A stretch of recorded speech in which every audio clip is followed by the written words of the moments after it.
I warned them. I gave them every chance. But when the HOA fined me $800 for not providing free water to the homes they illegally built on my land, that's when I snapped.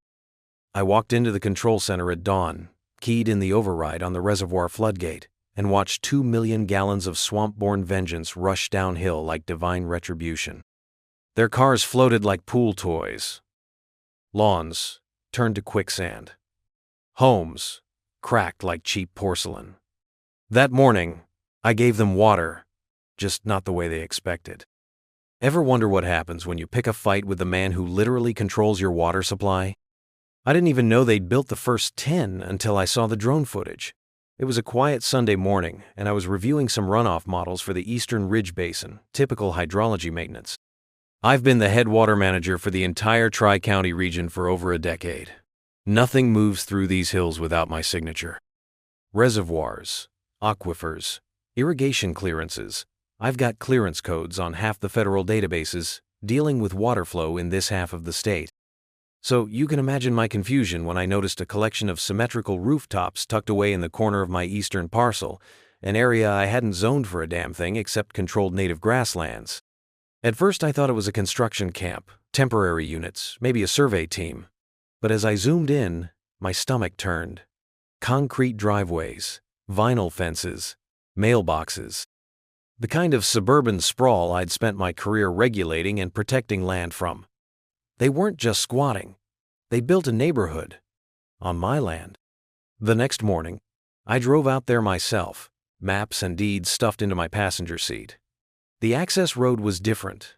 Paved, painted lines. Fresh asphalt with HOA standard signage already up. Stonebrook Hollow, a Karen Withrow community. My blood pressure spiked. I pulled off near a culvert I had installed back in 8 and walked the rest of the way in. As I crested the ridge, I finally saw the full scale of it. Rows and rows of cookie-cutter houses, still wrapped in that plastic film builders use before siding goes up. At least 80% were already framed. Some had patios poured. A few even had damn welcome mats out front. Trucks bustled up and down the gravel side roads like ants over a corpse, carrying appliances, sod, pavers, no fences around the job site, no permit boards. No inspectors. It looked less like a project under development and more like a finished product no one bothered to tell me existed. The foreman didn't know who I was when I approached. Young guy, maybe early 30s. Clipboard, high-vis vest that still had creases from the packaging. I asked him who authorized this build. He mumbled something about fast-track development through HOA, backed easement rights. I asked again. He got defensive. Told me everything was handled through the Withrow plan. That's when I realized the magnitude of what was happening. HOA President Karen Withrow wasn't just building out of bounds. She'd rewritten the boundaries entirely. I drove straight to the county registrar's office and pulled every land record associated with parcel 37B through 42H, the entire northeast quarter of my land that wrapped around the old floodplain. As expected, the deeds were clean. All mine. No splits. No transfers, no sales. But then I pulled the building permits, and that's when the bile rose in my throat. Someone had submitted a blanket zoning application using an LLC I didn't recognize. Summit Horizon Holdings, a shell company that, according to state records, had the same business address as Karen's HOA legal office. The permits listed assumed land rights per modified easement designation, language I knew for a fact hadn't been legal in our state for years. It was smoke, legal fiction. Someone had refiled my land as undeveloped community utility reserve land, and then claimed it as part of HOA expansion. Every signature on those forms looked like it had been lifted from old documents, my old water approval filings, my surveyor's notes, hell, even my retired secretary's scrawl showed up on a few. They hadn't even bothered forging new ones. They just copied and pasted history into present tense and hoped no one with real authority would notice. I tried calling her office first, got stonewalled. The secretary told me she was in site consultation. I drove to the HOA clubhouse, waited 3 hours. Karen finally arrived in a white Range Rover with gold lettering along the side. President Withrow. She got out, like she was stepping onto the red carpet, Sunglasses, scarf, clipboard held like a sword. I didn't wait for pleasantries. I confronted her right there in the parking lot. I told her that Stonebrook Hollow was an illegal development on land she didn't own, that I was the rightful deed holder and I had 30 years of documentation to prove it. She didn't even blink. She smirked, flipped a page on her clipboard and said, "Well, according to our documents, this land is community buffer adjacent, and the HOA has full authority to develop buffer zones into livable housing during declared housing shortages." I told her that declaration would have to come from the State Housing Authority. She waved her hand. "Details. We have 100 homes going in, and most of them are already pre-sold. You should be thanking us. We're increasing land value for the area." I stared at her. "You stole my land."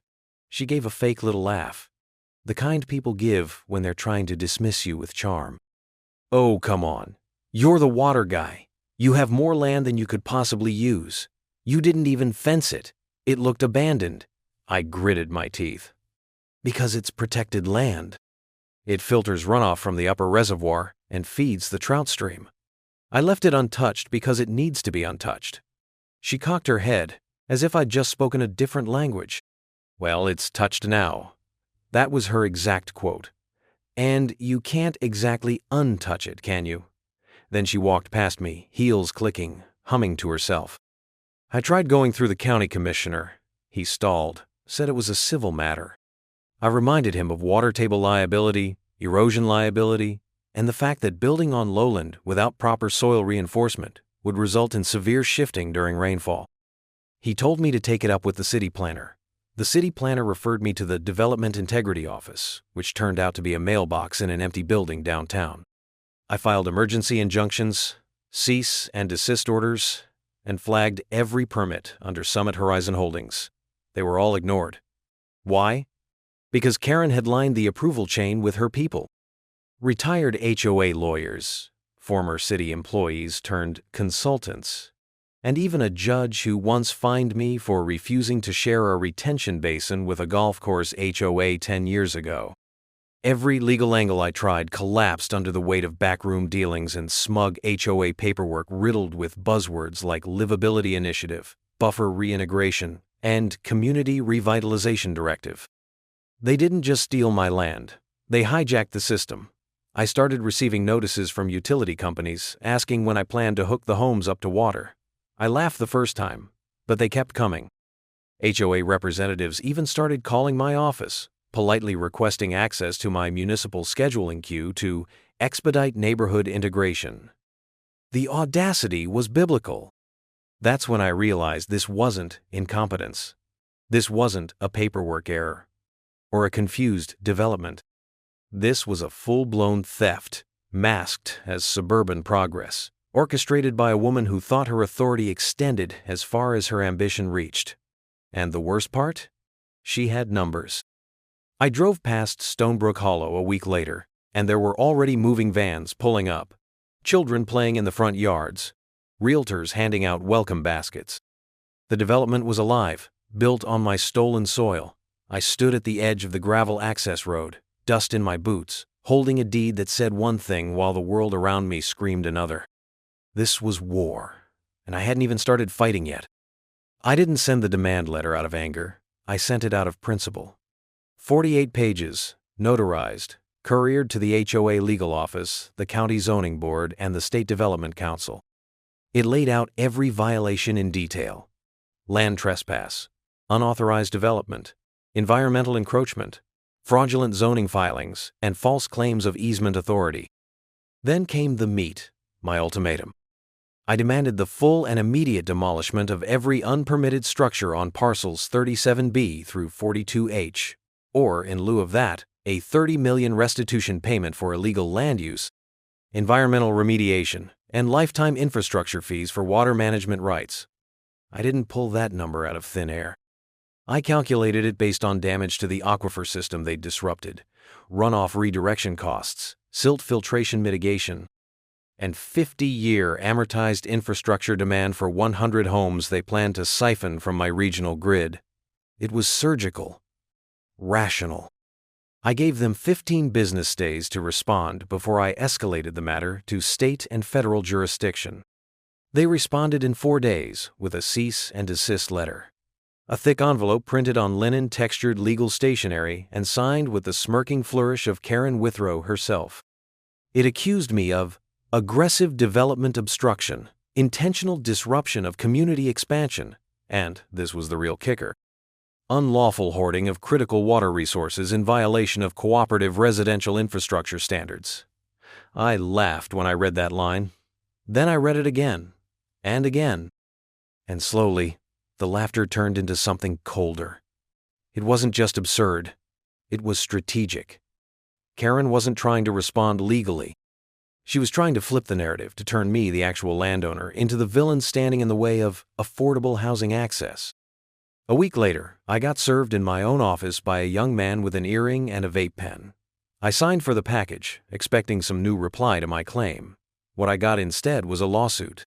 Not just a bluff letter or a threat, an actual, filed, and stamped lawsuit from the Stonebrook Hollow Homeowners Association and related parties against me for what they called regional water extortion. They claimed that I, as head water manager, was engaging in malicious denial of residential water access, that I had intentionally obstructed infrastructure routing, and, this one floored me, that I was abusing government authority to extort compensation from vulnerable new homeowners. They even cited a made-up interview from a fictional resident, a woman named Susan Taylor, who supposedly claimed I had threatened to cut off her children's water unless the HOA paid up. I don't have to tell you, there was no Susan Taylor. No one by that name lived in the development. But they didn't care. They were building a story. That was the day I stopped seeing them as bureaucrats. Bureaucrats are annoying, maybe corrupt, but they follow rules, or at least pretend to. What I was dealing with now was something else. This was a criminal enterprise with HOA letterhead. They had built homes on land they didn't own, used forged documents to acquire permits, then tried to sue me for refusing to give them free water. I briefed my legal team. My attorney, Elliot Graves, looked at the paperwork and said, "This reads like an HOA wrote it with crayons and a bottle of Pinot Grigio." But he wasn't laughing. Not really. Because the thing about bad legal arguments in the hands of determined lunatics is that they can still cost you years of litigation and money you'll never get back. 2 weeks later, the real hammer fell. I was served again, not with a summons, not with another letter, but with an invoice. 800. That was the number, printed right at the top in bold red letters. The subject line, Community Utility Cooperation Fee, overdue. According to the invoice, the HOA had determined that by refusing to cooperate with regional water routing expectations, I had violated Article 9C of the Unified Neighborhood Synergy Act. There is no Unified Neighborhood Synergy Act. That law doesn't exist. It sounded like something they printed on a tote bag at a yoga seminar. But the fee was real. 800, due within 30 days, or I'd face a lien. And just like that, they tried to flip the script again. They were now claiming that I owed them nearly $1 million for not volunteering public water services to their illegal build-out. That moment broke something in me.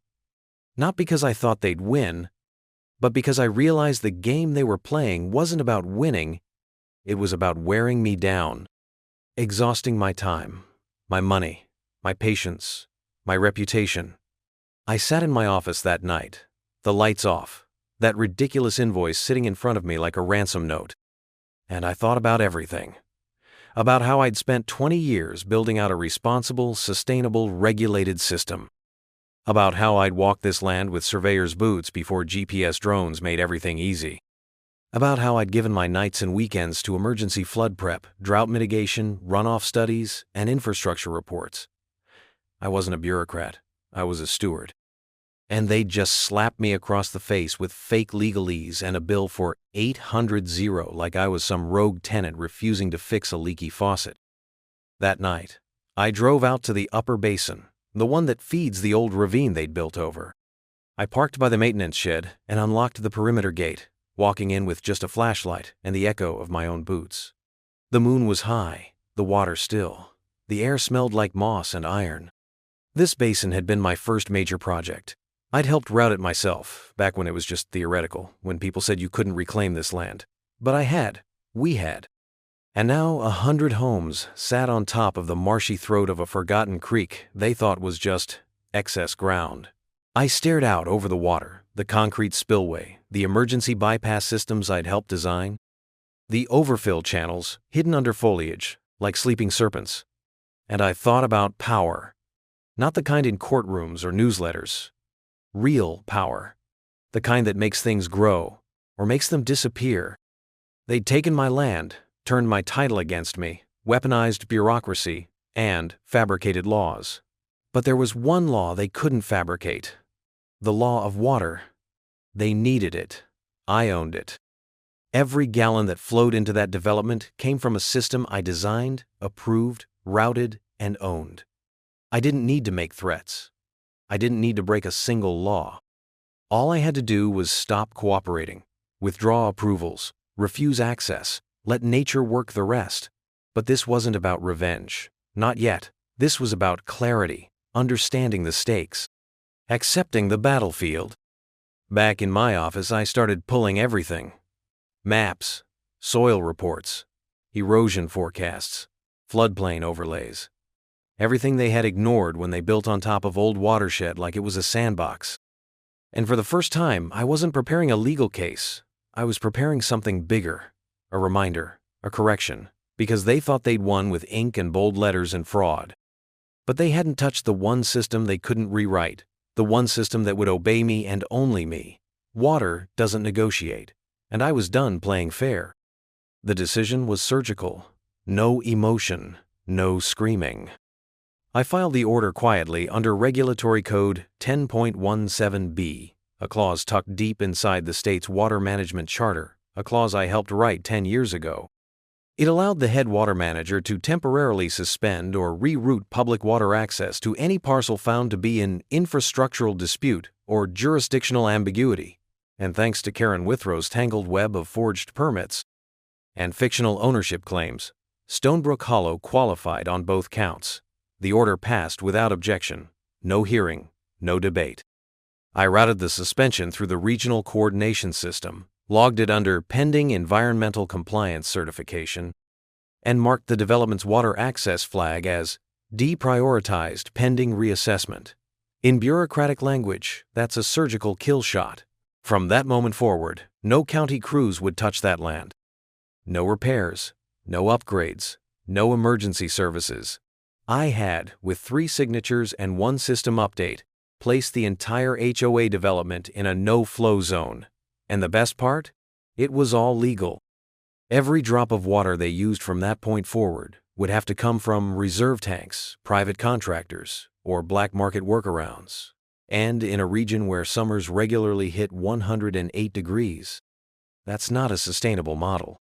Publicly, I called it a safety audit. I released a brief statement through the county bulletin.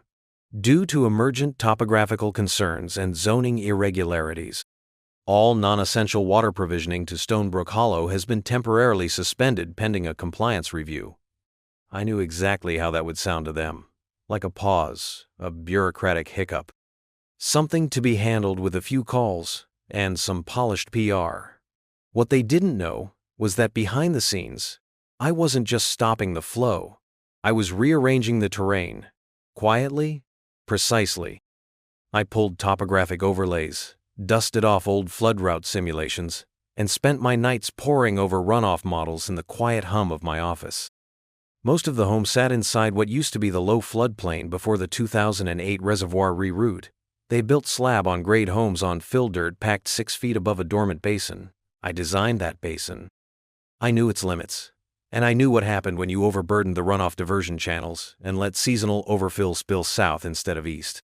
Every morning before sunrise, I drove to the basin, unlocked the gate, inspected the valves, walked the perimeter with a quiet, patient purpose. I started small, redirected a few overfill flow paths, adjusted the position of a side weir that hadn't seen use in years, installed silent slow-fill bypass pipes, legally defined as low-pressure maintenance relief channels. I had every form approved by my own department. Nothing flashy, nothing abrupt. Just a subtle shift in where water went when it wanted to leave the upper basin. Karen and her builders didn't notice. They were too busy sealing driveways and laying down turf to wonder why the soil near the retention pond was a little softer than usual, or why the mosquitoes had returned early. I didn't need to build a dam. I didn't need explosives. Nature had already designed the weapon. I just needed to get out of its way. 3 weeks into the audit, the HOA held a press conference. They framed it as a community update. I watched from my truck, parked just outside the construction zone with my radio scanner on. Karen wore a pastel blue pantsuit and stood beneath a rented canopy draped with a banner that read, "Stonebrook Hollow, water is community." The irony was almost poetic. Behind her, HOA board members posed with balloons shaped like water droplets. Children ran through rented misting arches, and sprinklers lined the newly laid sod like middle fingers pointed in my direction. It wasn't subtle. One speaker referred to certain parties trying to hoard water for political reasons. Karen took the mic, flashing that same smug expression I'd seen in the parking lot weeks ago.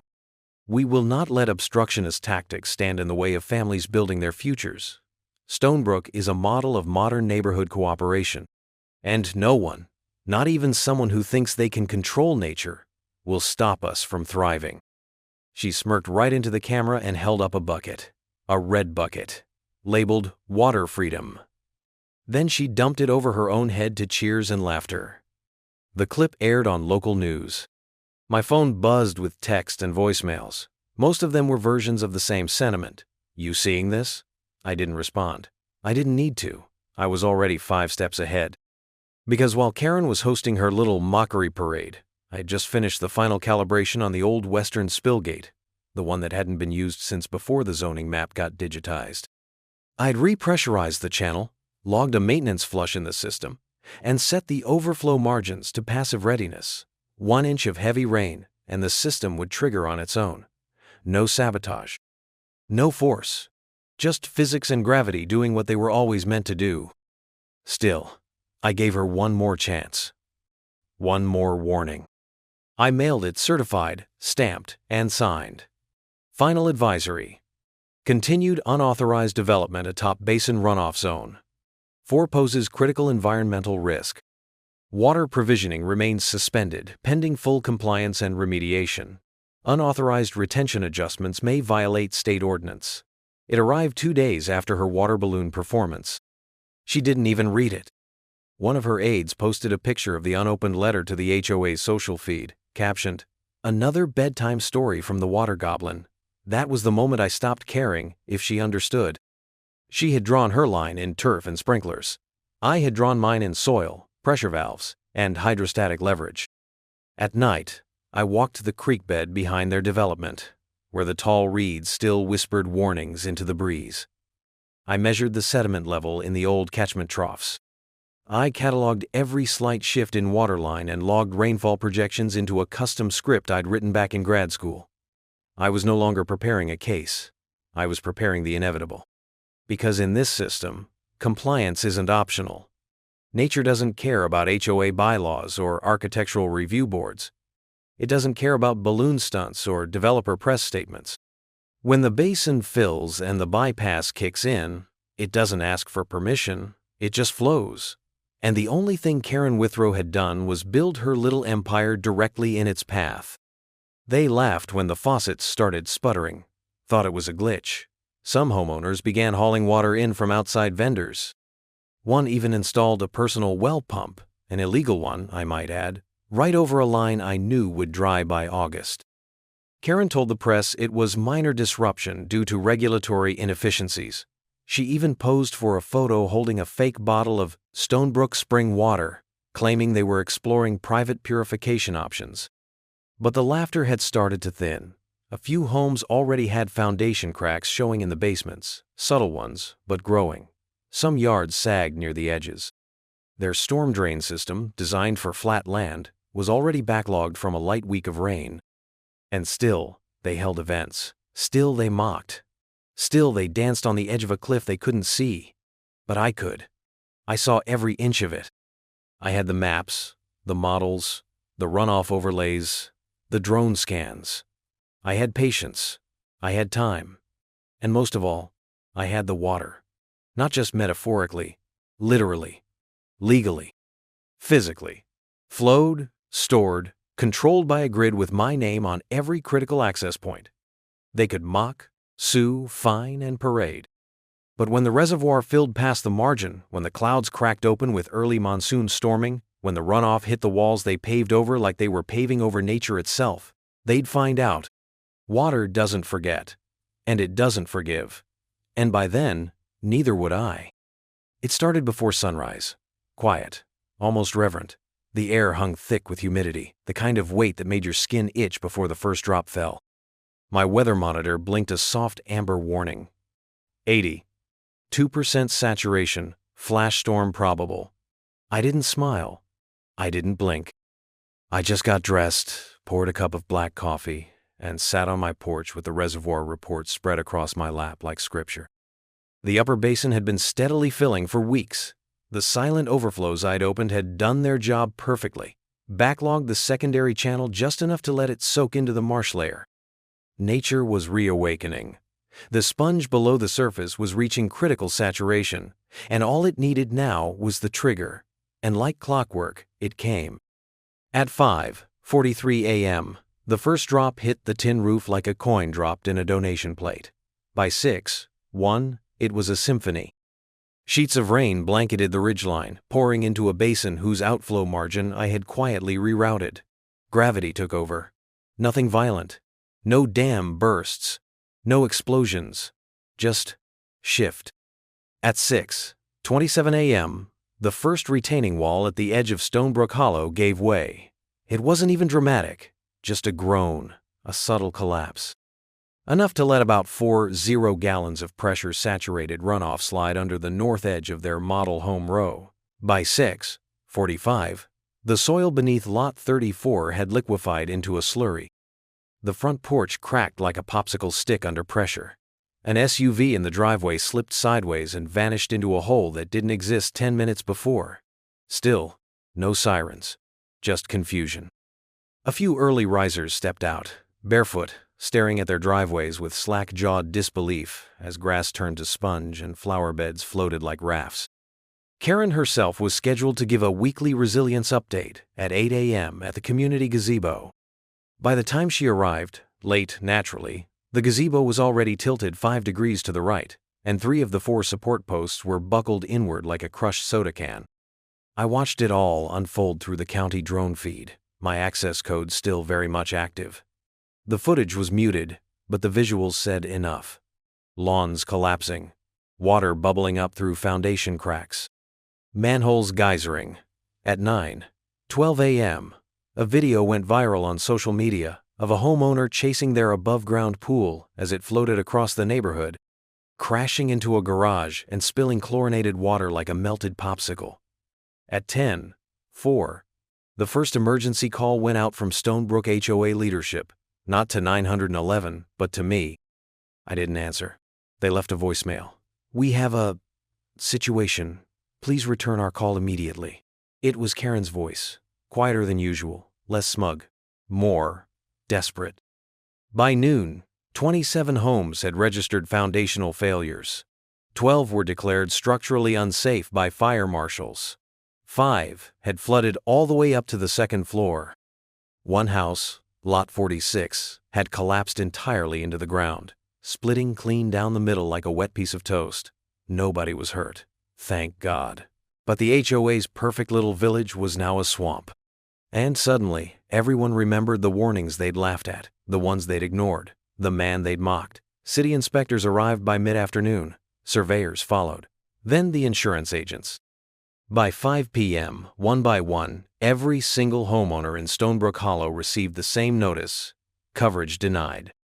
The insurer cited pre-existing land instability, referencing zoning files pulled directly from county archives, the same files Karen and her legal team had tried to overwrite. The ones I'd never stopped filing updates to, quietly documenting every illegal foundation, every bypassed permit, every forged easement. My paperwork wasn't revenge, it was defense. And now, it was evidence. Karen tried to pivot fast, claimed it was a freak natural disaster, tried to sue the county, claimed I'd manipulated the terrain with malice. But the problem was, I hadn't broken any laws. I had routed overflow exactly where it was designed to go. I hadn't rerouted toward them, I'd simply stopped protecting them. They built their houses in a basin without checking the basin history. They ignored elevation codes. They poured concrete where cattails used to grow. And now they were paying the price. The lawsuits came fast, only not against me. Homeowners banded together in a fury and filed a class action suit against the HOA, Karen Withrow, and Summit Horizon Holdings. The claim? Fraud, negligence, and willful environmental ignorance. The investigation blew open everything: the forged permits, the fake shell company, the fake zoning declarations. I watched it all unravel with a front row seat. The forensic accountants I hired pulled every thread. Turns out, Karen had pocketed $3.4 million in community improvement funds through dummy contractors that billed for non-existent landscaping, fire pits, and water features that were never installed. She'd used my land, built homes she had no right to build, and funneled kickbacks through invoices she thought no one would ever audit.